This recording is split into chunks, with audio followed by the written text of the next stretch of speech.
On a cru que les années 90 réduiraient le mal par la démocratie et la libéralisation. Quelle différence faites-vous entre la liberté de la presse, le processus de démocratisation, etc. C'est pour parler simplement de la démocratie. Voyez, vous annexez tout cela dans, n'est-ce pas, une même unité de sens et pour tirer l'idée, la conclusion de l'échec de tous ces processus. Et en conséquence, ça a été quoi? On s'est rendu compte que les nations jeunes, voilà, les jeunes démocraties qui n'arrivent pas à s'adapter, le constat définitif qu'il a tiré, nous allons dire les nations jeunes ont du mal à s'y attaquer. Les nations jeunes, naturellement, en matière de quoi? De démocratie, puisqu'on parle des processus, n'est-ce pas, de démocratisation. Alors, c'est une situation qui interpelle les spécialistes du développement. C'est ce que le texte continue de dire. On va dire, il n'y a plus de place pour pouvoir continuer. Je viens en ce moment à la ligne. Le correcteur, lorsqu'il observe, il sait que l'espace qui reste, on ne peut pas écrire le démonstratif, c'est là-bas. Il vient en disant, c'est une, on va dire, situation. C'est une situation qui interpelle, voilà, les spécialistes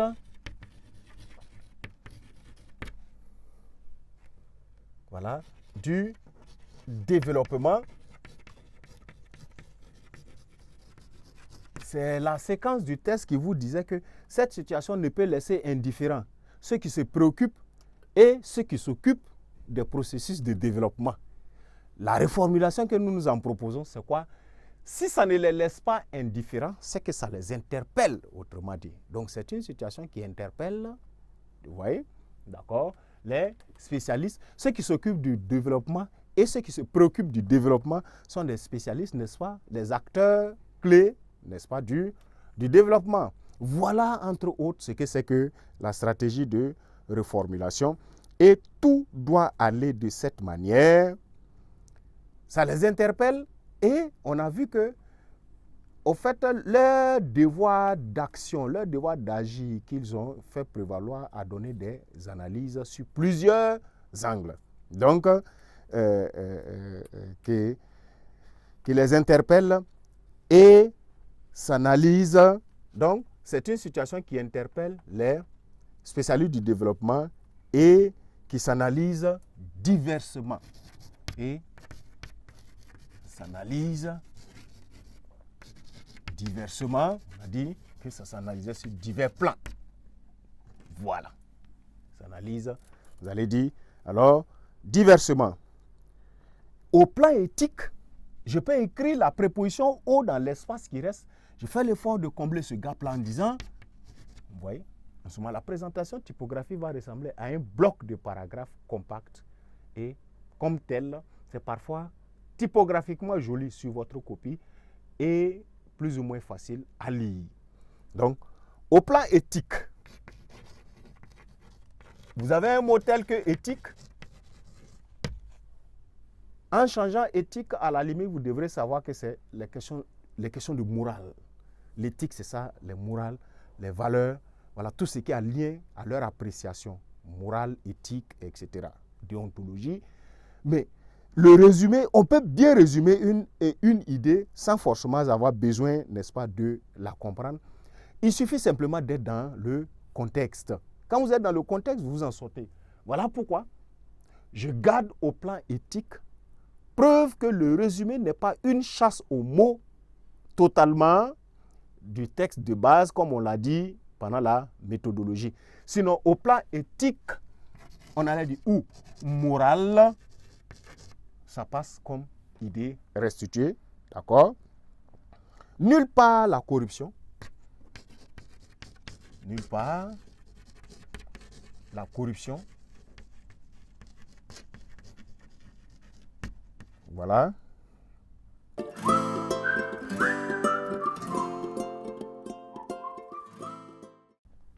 Ne peut s'expliquer. Ne peut s'expliquer.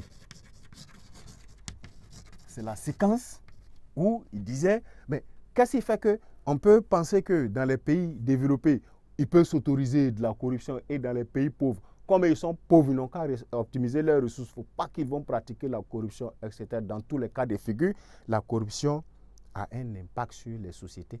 C'est cette idée-là qui donne, au fait, au plan moral, peu importe ce qu'on dira, peu importe ce qu'on pensera, on supputera, il n'y a aucun endroit, pauvre, riche ou pas, d'accord, où la corruption a montré ses bonnes preuves. Ses preuves dans le bon sens. C'est ce qui donne, n'est-ce pas, cette séquence donnée. Voilà, la corruption ne peut s'expliquer nulle part. Si d'aucuns,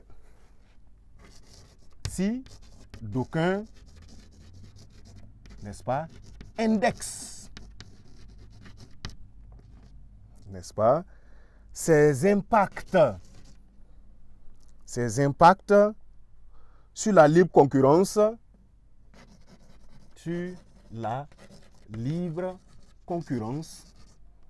voilà,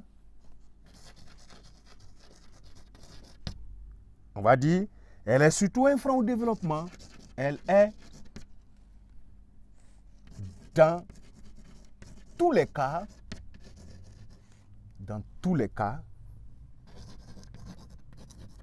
un frein au développement. Peut-être qu'on a tellement dit au développement, on pourrait dire le développement au progrès. Car le développement, dans le contexte, ne se détacherait pas du progrès socio-économique, politique, etc. Le progrès dans tout, c'est ça, l'émergence, la prospérité, etc. Donc, vous voyez, donc, est un frein au progrès, est un obstacle au progrès, est un obstacle au développement. Il continue, où le texte avait continué dans ses unités de sens. L'argument culturel qu'il avait évoqué, nous allons dire l'aspect culturel, le motif culturel, le prétexte culturel, etc. Chacun y va, n'est-ce pas, de son vocabulaire.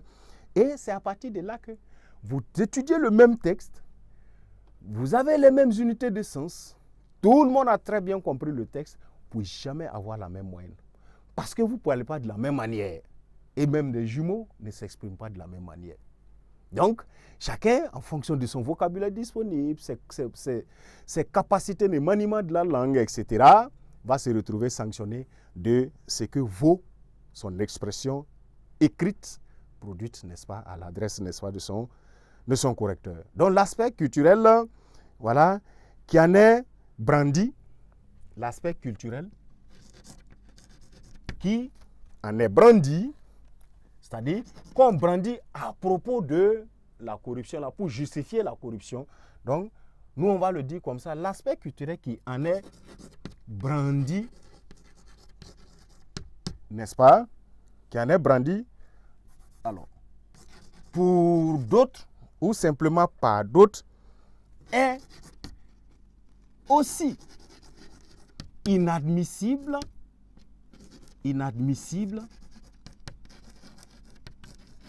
n'est-ce pas? Comme le dit le texte, parce que le texte dit que peu importe ce qu'on défendra à travers, n'est-ce pas, l'aspect culturel, nulle part dans le monde la corruption ne se dissocie d'une image illicite. Ce n'est pas bon. Donc, inadmissible. Car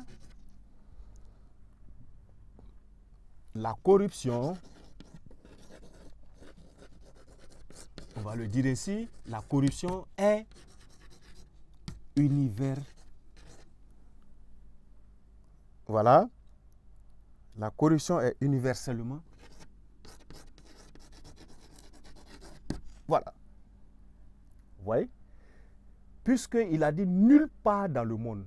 Ce qui est nulle part dans le monde, on va dire que c'est universel, n'est-ce pas? Donc je vais avec un seul adverbe pareil et pour pouvoir couvrir toute son idée de nulle part dans le monde, je le transcris en un seul adverbe, mais universellement. Pardon. La corruption est universellement illicite. Parce que lui, il a dit que nulle part dans le monde, Non, partout dans le monde, la corruption est, d'accord, n'a un statut licite, n'a une image licite. Les faits de pratique de corruption ne sont licites. Il n'y a pas un endroit où c'est licite.